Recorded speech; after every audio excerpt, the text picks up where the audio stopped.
los profesores. Muy buenos días. Este día 22 de septiembre nos complace dar inicio al ciclo de conferencias en el marco del 63 aniversario de la Facultad de Ciencias Económicas y Sociales. En nombre del decano Iván Cañizales, le doy la más cordial bienvenida a nuestro profesor invitado, ponente estrella en este evento, en esta primera conferencia, a los profesores de nuestra facultad, a los profesores invitados.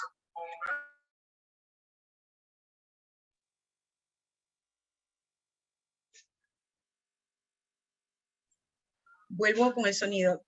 A todos los invitados a esta conferencia que organiza la Escuela de Economía a cargo de la directora, la profesora Irene Cuná, quien ha organizado especialmente el día de hoy con nuestro apreciado profesor, doctor Emanuele Borgucci, esta primera conferencia sobre la nueva reconversión monetaria en el contexto actual venezolano.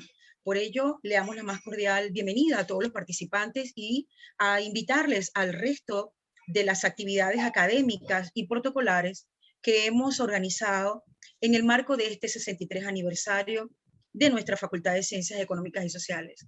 Le cedo la palabra a la profesora Irene Cuná, quien presentará al doctor Emanuele Borgucci a esta distinguida audiencia que a través de esta plataforma Zoom, cuando son las 10:08 de la mañana, vamos a iniciar esta actividad. Muchas gracias a todos por estar aquí acompañándonos.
Profesor, disculpe, el audio está desactivado.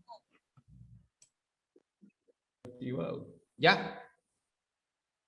Bien, Sí, repito. Ahora sí se escucha. Profesor Emanuele, bienvenido. Gracias, gracias. Antes que nada quisiera agradecer a Dios por tener la oportunidad de participar en este evento y dar algunas ideas sobre lo que es la nueva reconversión monetaria del Bolívar.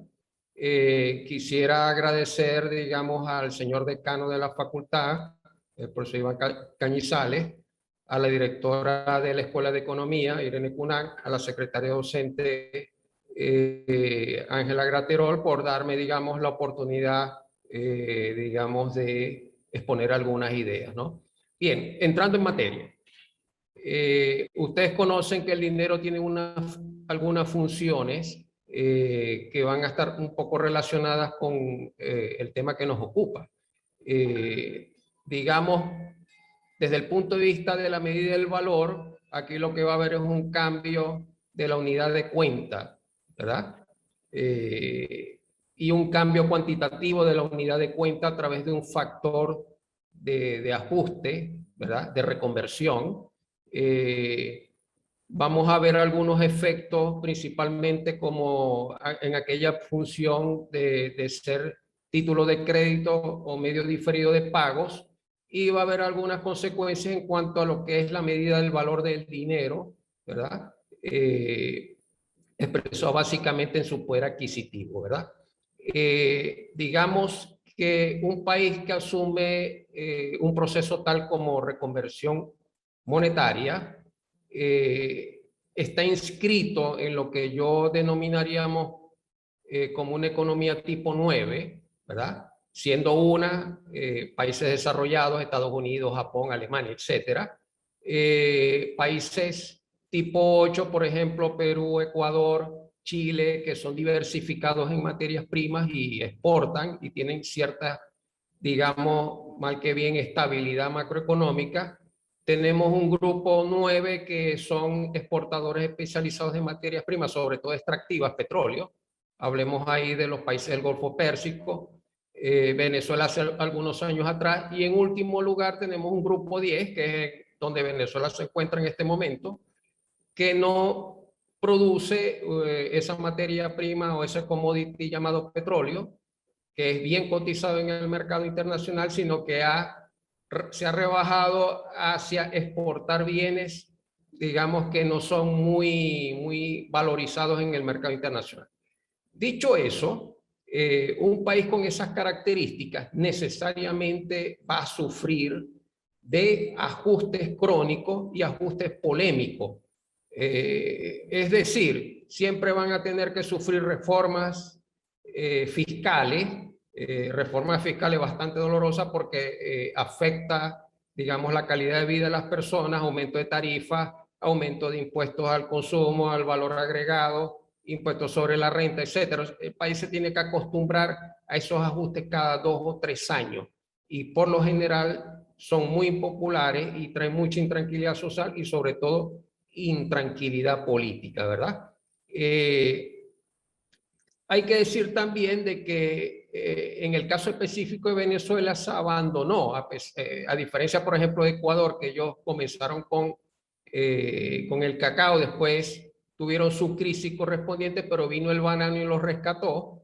El banano tuvo su crisis también, vino el petróleo. Nosotros no hicimos, digamos, tuvimos ese comportamiento, sino que nosotros tuvimos cacao primero, lo desechamos por el café y después desechamos el café por el petróleo y nos concentramos en petróleo, ¿verdad? Eso nos da una vulnerabilidad adicional frente a la inestabilidad externa, a los shocks externos, si lo quieren ver de esa manera, ¿verdad? Y digamos, no se ha abordado políticas de ajuste prudente, ¿verdad? Se han abordado políticas de ajuste tendiendo, digamos, a fines políticos, a permanencia de gobiernos, digamos, en el poder, y se han alejado un poco de los ajustes, digamos, entre comillas, ortodoxos, y se han acudido a ajustes heterodoxos, y en América Latina, sobre todo Sudamérica, tiene muchas experiencias negativas al respecto, ¿verdad?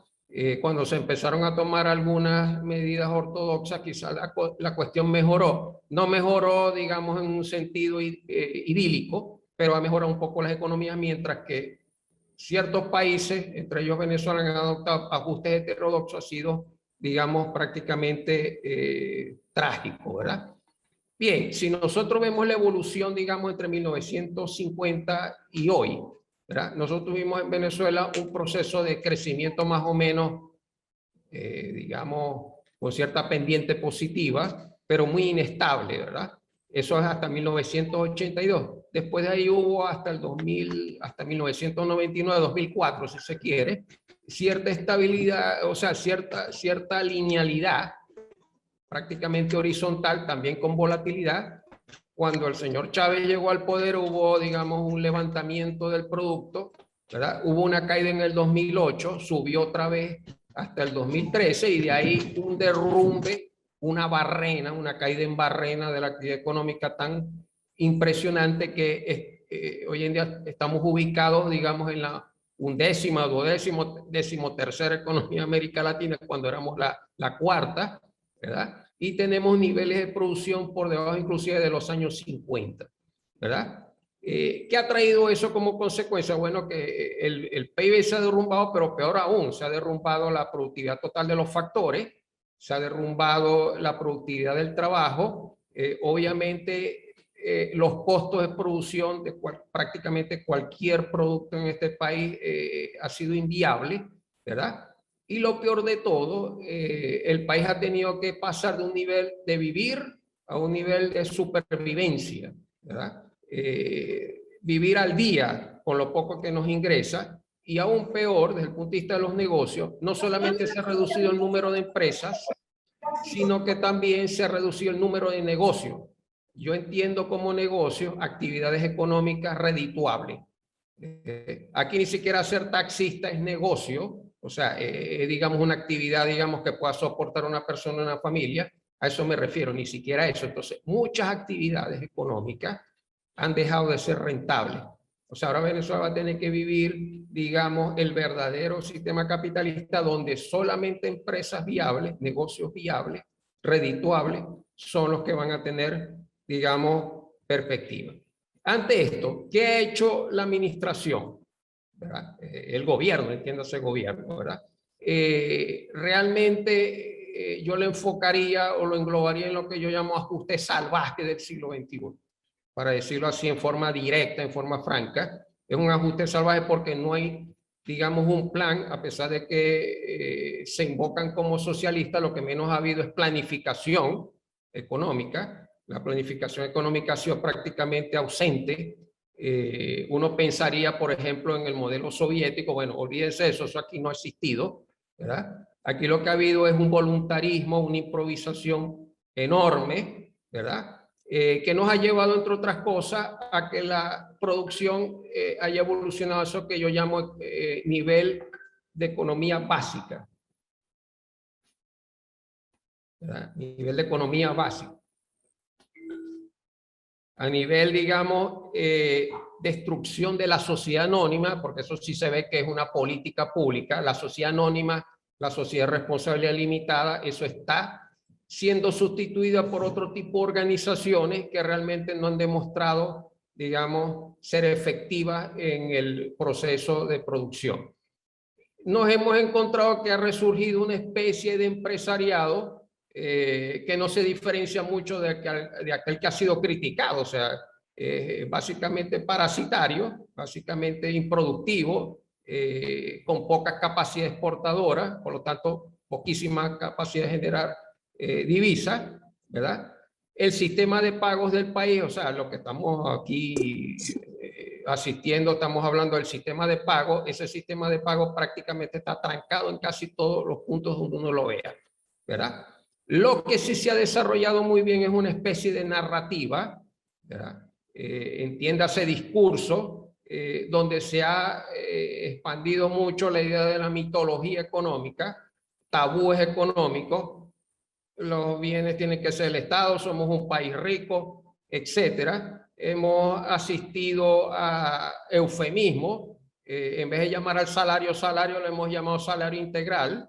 De integral habría que ver qué significa integral, o sea, estamos llenos de muchos conceptos y de muchas palabras vagas que sirven, digamos, para endulzar, digamos, el estado de cosas en que estamos, ¿verdad? Hemos utilizado adjetivos disuasivos, este proceso es irreversible, se ha utilizado traslaciones lingüísticas, o sea, aquí el problema nuestro es un problema de una palabra, llámese imperialismo, llámese sanciones, llámese bloqueo, o sea, le estamos atribuyendo a palabras prácticamente nuestros males económicos, cuando eso no es así, porque nosotros somos una nación soberana, ¿verdad? Con fronteras, con himno, bandera, etcétera, con moneda, ¿verdad? Y prácticamente no hemos sabido asumir el reto que nosotros mismos nos hemos creado, ¿verdad? Hemos caído en ese problema prácticamente sin ninguna necesidad.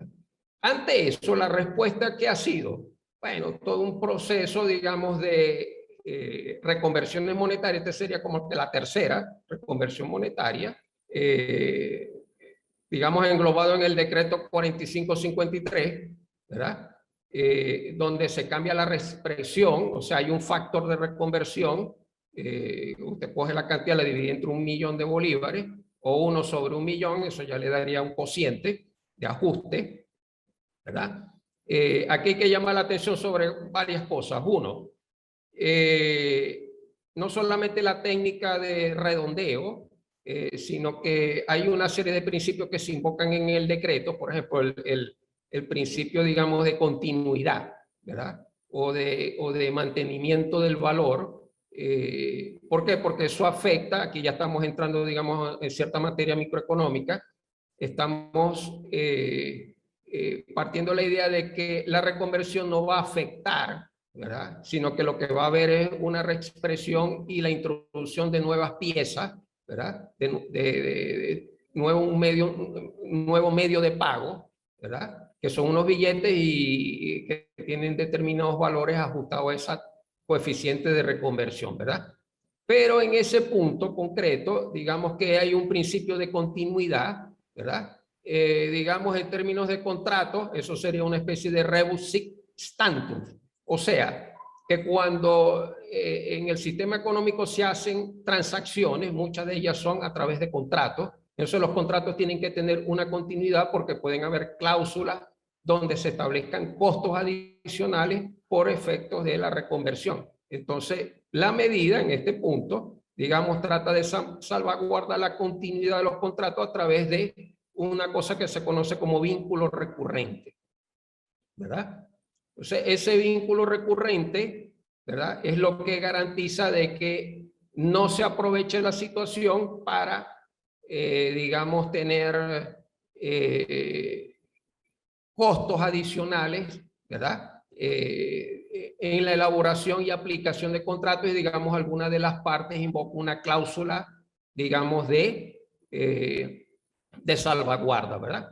Luego tenemos la cuestión de la fungibilidad, que realmente es hiperfungibilidad porque el dinero es, en este caso, enteramente sustituible unas piezas por otras. Acuérdense que estamos entre dos sistemas de medios de pago. Uno va a terminar absorbiendo el otro, ¿verdad? Y mientras tanto se tiene que garantizar el principio de tertium permutationem, o sea, tiene que facilitar, y por eso el decreto existe, por eso es un decreto, digamos, de rango presidencial, mantener esa continuidad y, digamos, aplicar el último principio que es el de gratuidad, ¿verdad? O sea, cuando se hagan las transacciones no debe haber costos adicionales, costos de transacción, como si fuera una especie como de tipo de cambio del bolívar contra bolívar, ¿verdad? Eso sería, digamos, absurdo, ¿verdad? Sería inaceptable. Bien, dicho eso, ¿cómo se hace redondeo? Bueno, se parte de un entero y 3 decimales, como mínimo, ¿verdad? Entonces establece una regla. Si el tercer decimal es igual a 0, bueno, se dejan los 2 dígitos. Si es menor que 5, ¿verdad?, entonces se dejan los 2 dígitos, se elimina el tercero y se dejan los 2 dígitos, digamos, de cena y centena, se dejan estables, ¿verdad? Si, por ejemplo, es mayor que 5, entonces el segundo dígito se lleva hacia el guarismo siguiente, ¿verdad? Este sería en el caso, digamos, de las transacciones de compraventa, etcétera, ¿verdad? En el caso de sueldos, salarios, prestaciones, si el tercer dígito es igual a 0 no cambia nada, pero si es diferente de 0, se lleva el segundo dígito a el guarismo siguiente, ¿verdad? Esto, digamos, trae una serie de consecuencias en el caso, digamos, de quien vaya a pagar y se hace ese redondeo, o sea, cuando es mayor que 5, o sea, que el tercer dígito, habría una especie así como de milésimas de bolívar de pagar en adicional, ¿verdad? Eso es lo que se conoce o esconde, eso que se conoce como inflación de redondeo, ¿verdad? En ese caso los que pagan, por ejemplo, los empleadores, las empresas que pagan salarios, cuando se les presenta esa situación, en realidad tendrían que estar pagando más, ¿verdad? Quizá la cifra se vea microscópica, pero acuérdense que aquí son millones de transacciones al día. Millones de transacciones. Tan millones de transacciones al día se producen que los bancos aquí en Venezuela han tenido problemas con sus sistemas, digamos, de cómputo. Yo lo llamo sistemas distribuidos porque sí que incluye, digamos, la parte de transmisión de datos. Y los bancos han tenido problemas serios, ¿verdad? Entonces, digamos, ahí está escondido un poco una de las razones de fondo de la reconversión. Y es que los bancos, eso lo vengo diciendo yo hace muchos años, desde los años 90, los bancos no están invirtiendo en mejoras de sus sistemas de cómputo, y eso el gobierno no le queda otra manera para mantener el sistema de pago y sobre todo el sistema de subsidio, eso que llaman carne de la patria, ¿verdad? Han tenido que el Estado adecuarse legislativamente a esa incapacidad que tiene el sistema, digamos, de expandirse, digamos, en cuanto al número de transacciones, y por eso que el sistema de pago está bastante deteriorado, bastante afectado, ¿verdad? Bien, consecuencias económicas de esto. En primer lugar, eso que llaman efectos saldos reales no se ve para nada afectado, ¿verdad? La inflación va a seguir su curso porque el gobierno sigue gastando, ¿verdad? Entonces, el efecto saldos reales va a provocar que la gente quizás acepte el medio de pago por un tiempo y después lo va a desechar, lo va a tirar a la calle, ¿verdad? Esto, y esto ha sido más que dicho, si no se hace un plan de ajuste macroeconómico serio,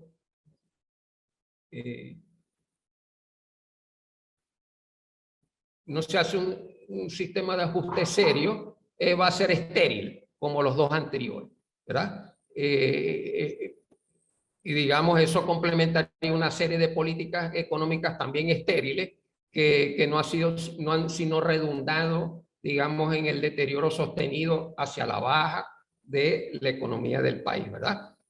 Ya dijimos que va a haber un efecto adicional en la inflación, que es la inflación por redondeo. Va a haber, el señoriaje no va a acabarse, o sea, el Estado va a seguir emitiendo, ¿verdad?, dinero por una serie de razones que yo lo enmarcaría de por qué en este país no hay una reforma monetaria, ¿verdad? Si uno se pone a escoger entre dolarización o reforma monetaria, quizás lo ideal sería la reforma monetaria, ¿verdad? Pero como nosotros nos hemos comportado tan indisciplinadamente en materia monetaria y en materia fiscal, ¿verdad? Entonces pareciera ser que debe venir así como un árbitro externo a sacarnos la tarjeta amarilla y la tarjeta roja a cada rato, ¿verdad? Eso da vergüenza.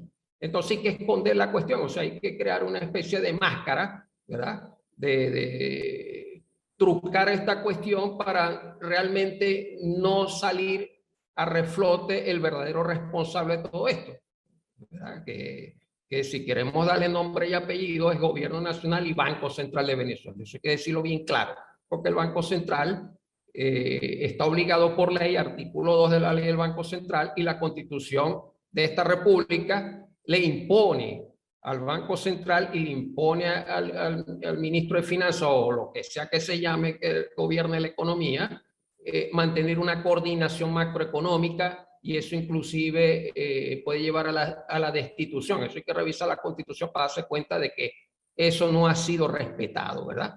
Entonces, la pregunta es por qué el gobierno no adopta una reforma monetaria. Bueno, sencillamente porque tendría que eliminar el carnet de la patria, los subsidios, ¿verdad?, los programas sociales, las 50 o 60 misiones que tiene el país, ¿verdad?, el gobierno. Eso habría que borrarlo de un solo plumazo. Quizás ustedes entiendan que estoy hablando así como que muy radical, pero pongámoslo así en forma pedagógica, ¿verdad? No es que se va a eliminar todo, pero sí en una forma tan grande digamos, por el hecho de que las hiperinflaciones se combaten de esa manera. O sea, hay que cortar la fuente de generación de dinero más allá de las posibilidades del país. Las posibilidades del país, como ya dijimos al principio, son muy limitadas, ¿verdad? El producto ha caído mucho, la productividad ha caído mucho, no hay ingresos, digamos, de divisa porque PDVSA, supermonopolio del Estado venezolano, porque PDVSA, para que ustedes lo sepan, es un monopolio de oferta, es un monopolio de demanda y es un oligopolio cuando venden el exterior. O sea, más monopolio que eso imposible. Y aún así, después de más de 40 años de nacionalización y más de 100 años de explotación petrolera en este país, nosotros no hemos podido generar la tecnología como para nosotros hacer nuestros combustibles y no depender de los aditamentos y las materias primas que vengan de afuera, ¿verdad? Dicho eso, otra medida que debe hacerse para que la reforma monetaria camine, hay que hacer una congelación de cargos públicos. Eso no es nada feliz, nada gracioso hacerlo, ¿verdad? Hay que bajar el empleo público, no solamente congelar, sino que hay que podar la administración pública a todo nivel, ¿verdad? A nivel central, a nivel estatal, a nivel municipal y quizás al nivel que todavía no ha nacido legalmente, también antes que nazca habría que cortarlo, ¿verdad? Habría que hacer ajustes de tarifas, imagínense eso, ¿verdad? Ajustes de la electricidad ajuste del agua, ajuste de los teléfonos, del internet. ¿Quién va a pagar eso? ¿Verdad? No hay nadie que lo pueda pagar. La gran mayoría de la población venezolana con una desempleo que yo estimo modestamente del 50%, ¿verdad? Y de aquellos que estamos trabajando en alguito, por los salarios que ganamos, prácticamente estamos como que literalmente en desempleo técnico, ¿verdad? Por la falta de salario, ¿verdad?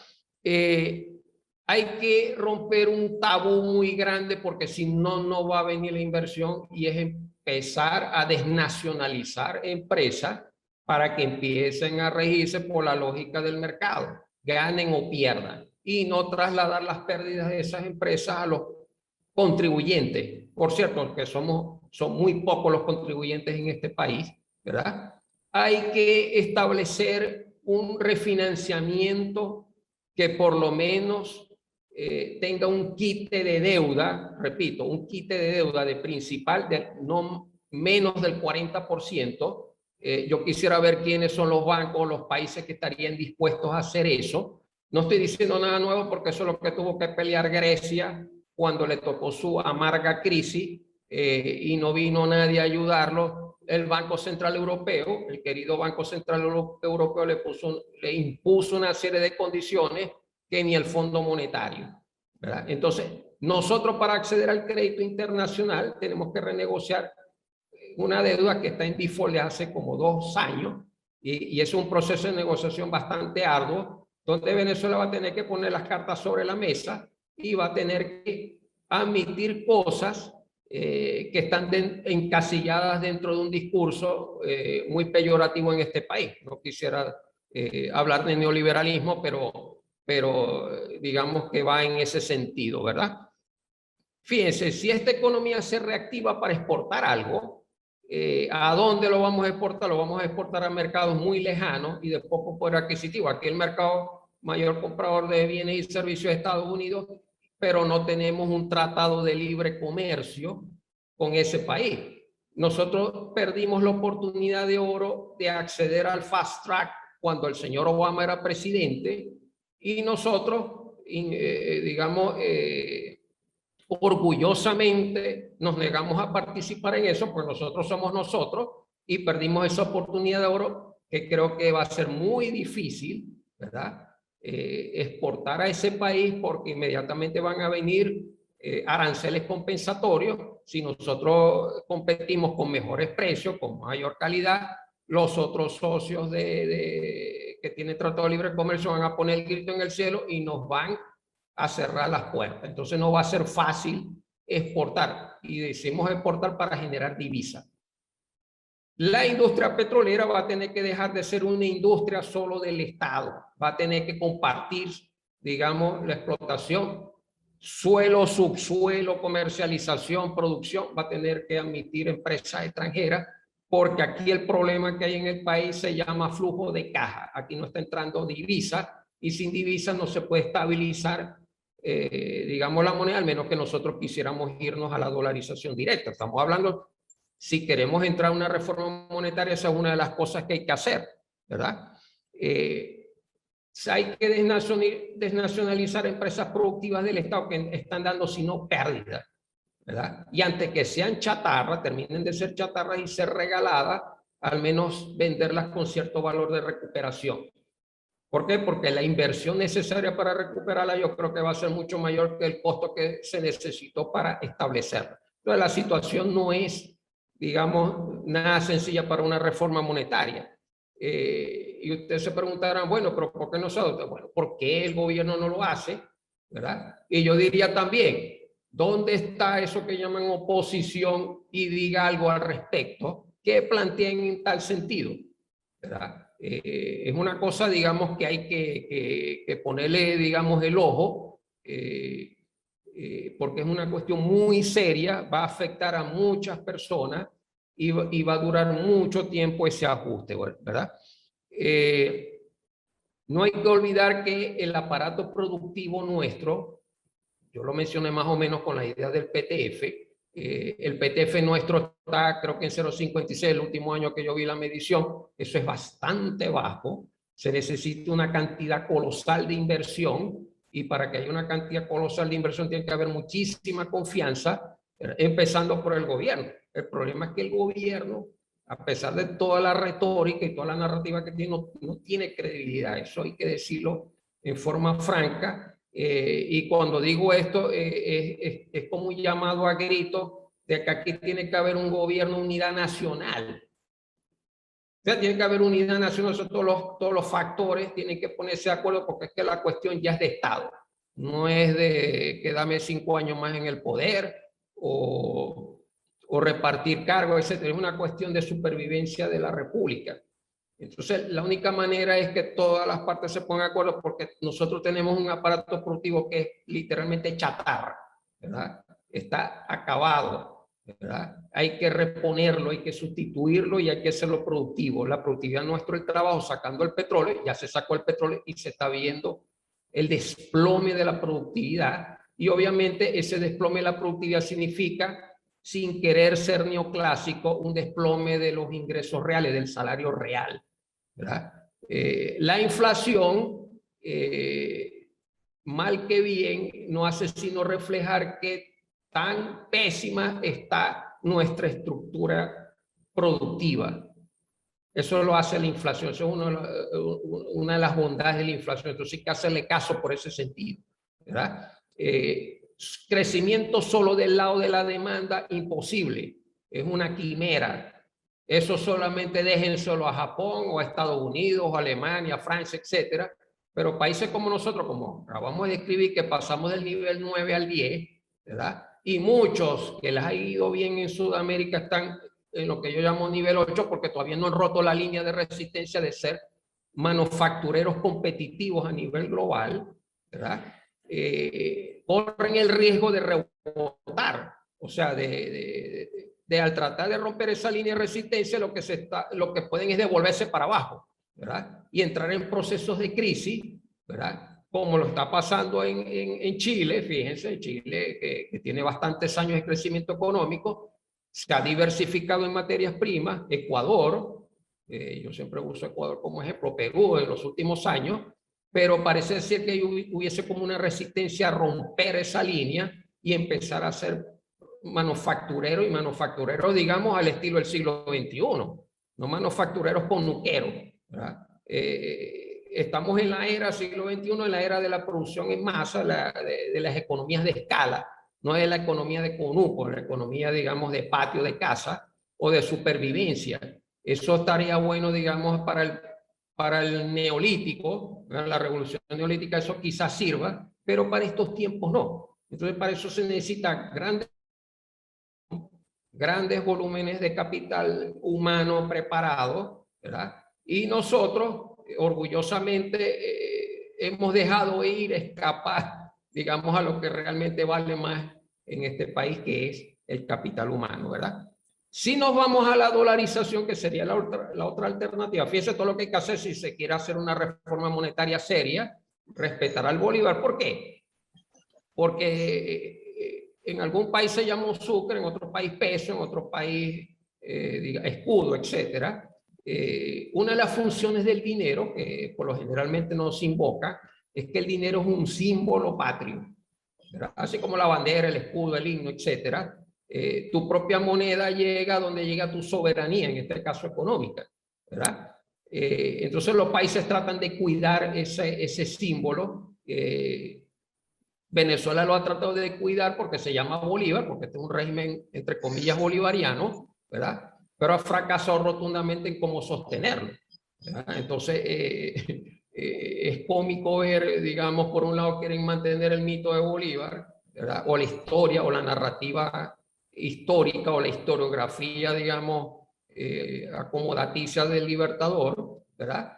Y no darle el valor, digamos, o la fortaleza económica que merece como signo monetario, ¿verdad? La dolarización es contar con un árbitro extranjero, ¿verdad? El Banco Central desaparece, ¿verdad? Literalmente, puede existir los empleados, el edificio, etcétera, pero ya no tiene capacidad de prestamista de última instancia. Quizás trate de coordinar políticas macroeconómicas con Estados Unidos, porque la política monetaria entonces sería la política de Estados Unidos, y Estados Unidos lo ha dicho muy claro. Cuando ellos hacen su política monetaria, piensan en Estados Unidos, no piensan en los países dolarizados. Entonces eso hay que tenerlo muy claro. Un país dolarizado está afectado por los shocks externos, o sea, hay vulnerabilidad. Y como somos países del grupo 8, 9 y 10, ¿verdad? Nos va a costar más el ajuste, ¿verdad? Tendrían que ser casi todos ajustes fiscales, ¿verdad? Más impuestos, menos impuestos a las empresas, más impuestos a la familia, ¿verdad? IVA, etcétera. Tampoco se puede abusar eso. Entonces, digamos, el ajuste sería por el lado de los gastos, ¿verdad? Y promover la empresa privada. En algunas ideologías eso no les cabe en la cabeza, ¿verdad? ¿Por qué? Porque la empresa en América Latina tiene muy mala, en muchos sectores tienen muy mala referencia, o sea, no es querida, lo llaman abusadores, especuladores, etcétera, pero no va a quedar de otra, porque el Estado en ese sentido ya se desgastó, se fundió, ¿verdad? No le da para más. Tiene que, si quiere hacer una política social realmente justa y realmente que sirva, va a tener que ser muy eficiente con pocos recursos para que abarque la mayor cantidad de personas. La dolarización no va a garantizar que en los primeros años tenga usted inflación. ¿Por qué? Porque nuestra economía no son Estados Unidos. Ellos tienen un montón de productos que pueden exportar, etcétera. Nosotros no. Nosotros tenemos que adaptarnos. Esa, digamos, sería la principal regla, adaptarnos a lo que esas naciones tengan que hacer. Que si va a haber estabilidad de precio en el largo plazo, sí, puede haber estabilidad de precio. Ojo, quizás pueda haber deflación.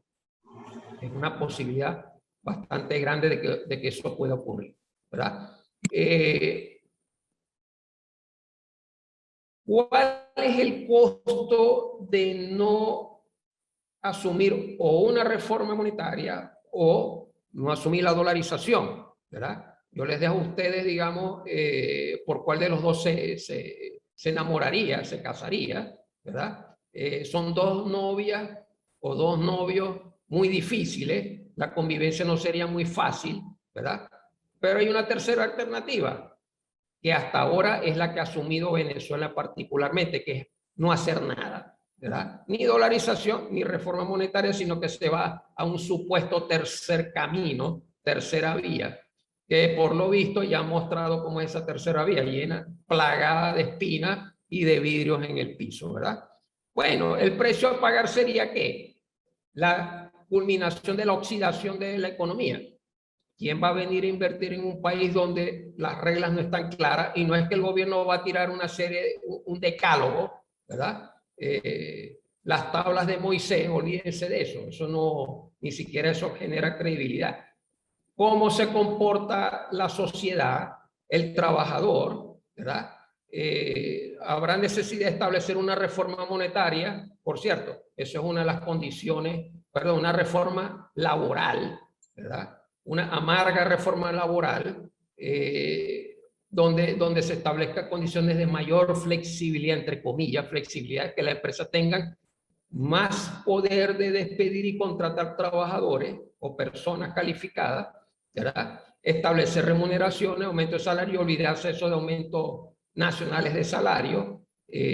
Por lo menos esta sociedad no está acostumbrada a eso, eso va a traer bastante sufrimiento. Habría que ver cuánto es el nivel de sufrimiento que hemos tenido hasta ahorita, como para pensar, bueno, prefiero eso antes que esto, ¿verdad? Esa va a ser una de las consecuencias de si no se hace nada. Otra, el crecimiento económico sí lo hay. En Venezuela se está hablando de que va a haber un crecimiento, inclusive se habló de que hay expectativas. Mire, eso va a ser un crecimiento estéril.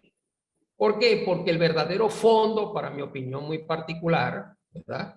El verdadero crecimiento, el verdadero fondo que nosotros vamos a tener es cuando aquí venga alguien, o quizás el gobierno, si le entra un poco de sinderesis económica, es aplicar un plan de ajuste macroeconómico prudente, sincero, que no dé circunstancias, dudas de que va a haber una promesa de continuidad. Uno de los problemas más graves que se originó con el Pérez en el 89 es que no tuvo continuidad, y mira el desastre que nos hemos metido.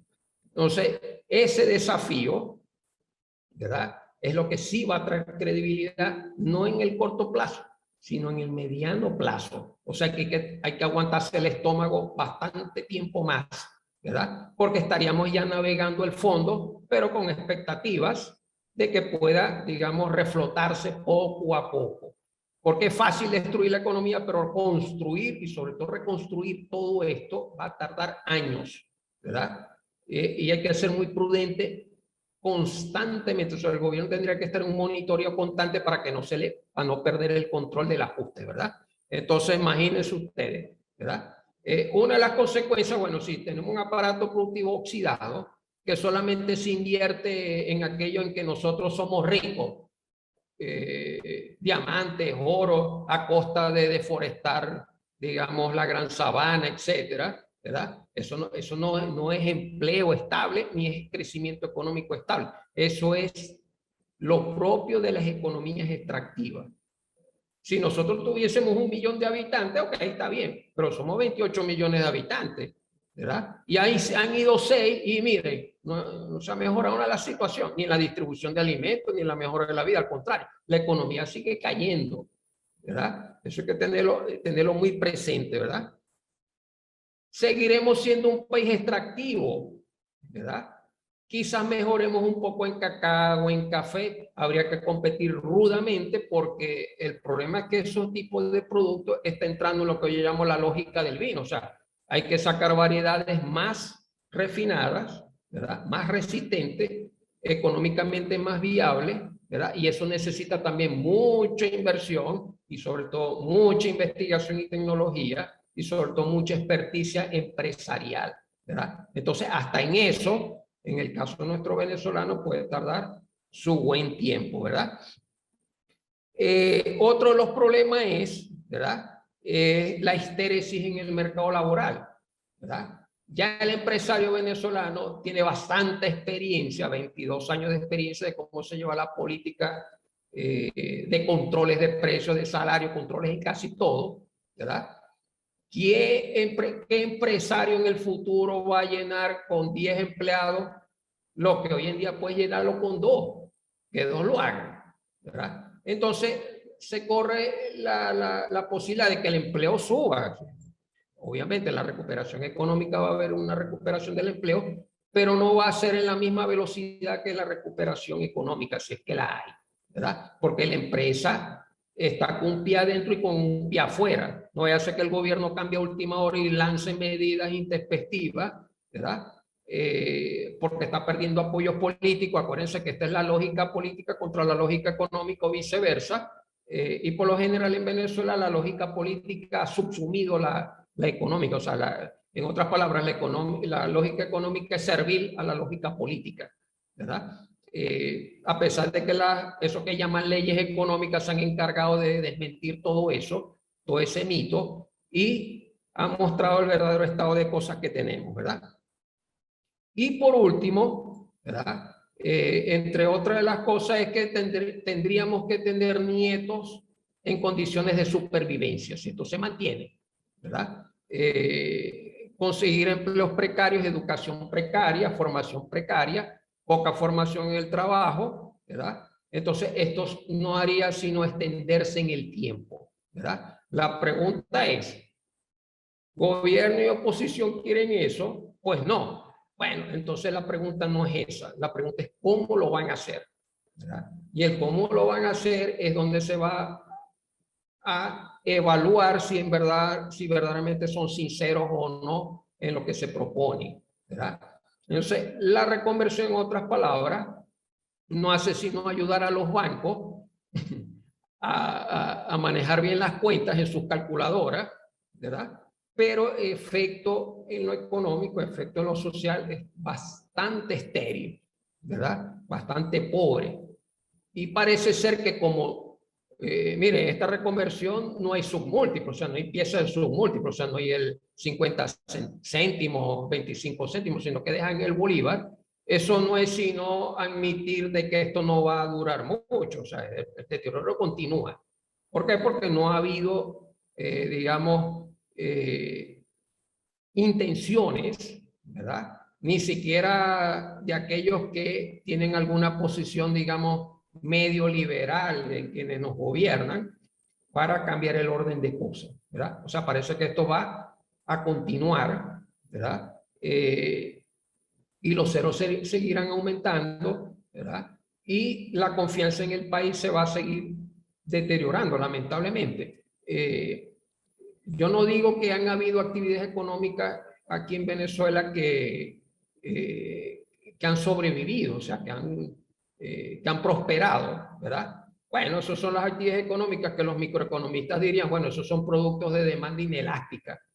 Agua, por ejemplo, como tenemos serios problemas de agua, el agua se vende bien, es un buen, digamos, un buen negocio. Medicina, ¿quién va sobre todo medicina para enfermedades terribles, ¿verdad? Y alimentos, ¿verdad? La industria de alimentos, pero hasta ahorita la industria de alimentos se encuentra con un gran déficit, digamos, en la cobertura, y ese déficit se debe en gran parte porque en el campo venezolano, nosotros somos un país de 1 millón de kilómetros cuadrados, pero hay que meterle bastante dinero a la tierra, ¿verdad? Porque no toda la tierra en Venezuela es fértil. Aproximadamente creo que el 4% de las tierras de alta calidad para ser productivos son las que están disponibles. El resto hay que meterle bastante capital, bastante inversión, y eso al trasladarlo a los costos, ¿verdad? Va a hacer que los precios aumenten. Entonces, esa situación va a, digamos, a establecer una especie así como de discriminación a la hora de adquirir. Algunos podrán, otros no, y eso hace que cierto tipo de negocios de alimentos, de agua, de medicina, se haya expandido bien, pero eso no es el motor de la economía, y nosotros tenemos que hablar sobre los motores de la economía, ¿verdad? La industria bien organizada, la agroindustria, recuperar el sector petrolero, el sector hierro, ¿verdad? Digamos, la metalurgia, ¿verdad? Es extraño, por ejemplo, ya que Venezuela tiene grandes alianzas con China, con la República Popular China, con Rusia. O sea, yo no me explico por qué no han venido empresarios chinos a comprar, por ejemplo, Sidor, ¿verdad? Ellos prefirieron hacerse una planta a ellos y comprarle acero a Corea del Sur antes de comprárselo a su querido hermano menor Venezuela. Nosotros a ellos los llamamos hermanos mayores, ¿verdad? Por lo menos los líderes del gobierno los llaman hermanos mayores. Yo no me explico por qué no atraemos ese tipo de inversiones. O traemos inversiones tipo fabricar balones de fútbol y exportarlo a Estados Unidos, que estar a 2 días en barco, ¿verdad? Claro, eso exigiría cambiar las relaciones diplomáticas con Estados Unidos, pero sería una gran ventana de oportunidades de exportar, ¿verdad? Bienes y servicios. Hasta ahorita en Venezuela todos los ajustes, y por eso no ha servido, han sido ajustes financieros, y es bastante extraño porque en el discurso socialista lo que más se critica, y aquí me recuerdo a Baudelaire, que es un gran teórico en la materia en Francia, el mundo, lo que gira alrededor del mundo no son satélites, sino dólares, dinero, ¿verdad? Toda la economía financiera y la parte real se deja abandonar. Nosotros abandonamos la parte real hace muchísimos años y todos los ajustes han sido nominales. Hemos creado monedas, entre comillas, monedas virtuales, ¿verdad? Pero yo me pregunto, ¿un Estado querrá tener una moneda virtual sin tener el señoreaje? Respuesta, no. Por eso que las monedas virtuales de los gobiernos van sino a eso, ¿verdad? Por eso la reconversión monetaria no hace sino dejarle el camino abierto al señoreaje, o sea, el gobierno va a seguir gastando, no le queda de otra. Ellos seguro que lo deben saber y están, digamos, en una situación difícil, ¿verdad? Lo que nosotros podemos contribuir es que una de las formas de solucionar esto es de que haya unidad, sobre todo en materia económica, unidad, ¿verdad? Porque no hay, en ese sentido no hay otras. o sea, estamos en un derrotero que va a continuar, digamos, en el deterioro, ¿verdad? Entonces, obviamente los líderes políticos, si se saben llamar líderes políticos, tienen que entender eso. No les queda de otra, ¿verdad? Bien, con esto doy por concluido la exposición. Ojalá les sirva de algo y estoy abierto, digamos, a las preguntas que ustedes quieran decir. Así que muchas gracias.